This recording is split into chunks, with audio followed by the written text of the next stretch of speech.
Ganitong kalat yung masakit sa mata ko, Marites, yung mga maliliit na mga bagay na hindi nakalagay dun sa kanilang mga lagayan. Maaga pa lang ito at nakapasok na nga rin si Jowa sa kanyang trabaho at yung dalawa kong namang estudyante ay mamayang tanghali pang uwi. Kaya bago nga ako magkapein, maglilinis na nga muna ako dito. Lilinisan ko nga itong dating lagayan ko ng pera ko, Marites, para naman nga po dyan ko ilalagay yung mga gamit na nakakalat na mga maliliit lang. Kagaya ng mga remote, cellphone at saka ng mga ipit, suklay. Pero bago nga iyon, ihugasan ko na nga muna itong mga pinagkapihan at pinagtimplahan ng gatas kaninang umaga. Kasi kung makaupo na nga ako at magkape na at mag-scroll na, mahirap na rin talagang pigilan ang cellphone.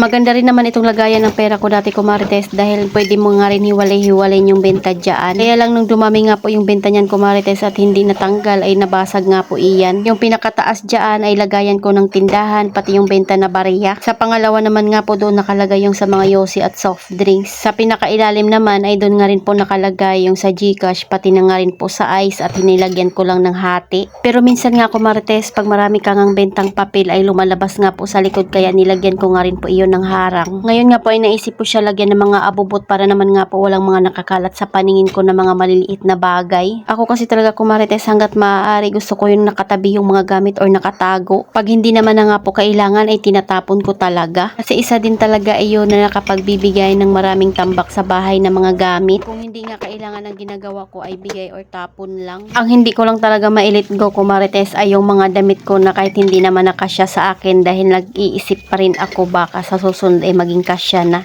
Char. Pero kung sa taas na yung ayusin namin at kailangan na ng space ay kailangan ko na rin talaga iyon i-let go. Baka next year ay yung taas naman nga po yung aming mapapaayos. So ayan, at tapos ko na nga rin hugasan yung mga baso at ito na nga yung aking huhugasan. Tagal ko na nga muna yung mga nakalagay dyan at nakita ko nga na mayroon pang mga papel doon sa pinakaloob. Pero syempre bago ko nga itapon yan, ko, Marites, ay tiningnan ko na nga muna kung ano yung mga nakasulat. Tinanggal ko na nga rin po yung mga nakadikit dyan na mga pangalan kung anong benta nga po yung nakalagay. Yung mga papel nga na nakalagay pala dyan, ko, Marites, ay may lista pa ng utang, pati nga po mga resibo. Itatapon ko na lang dahil malabo naman ang masingil iyon.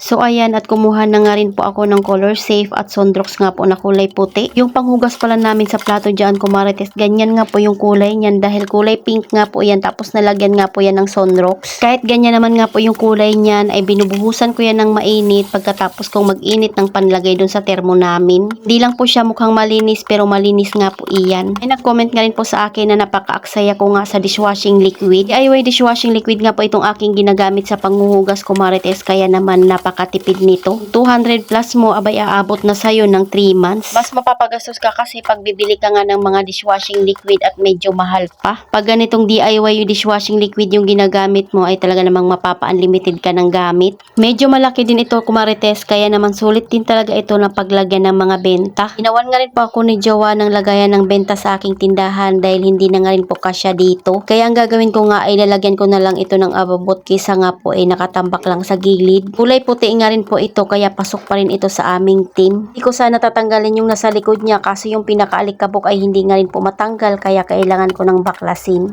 Lagayan or organizer pala ito ng makeup, ko, Marites, at tray layer na nga rin po ito.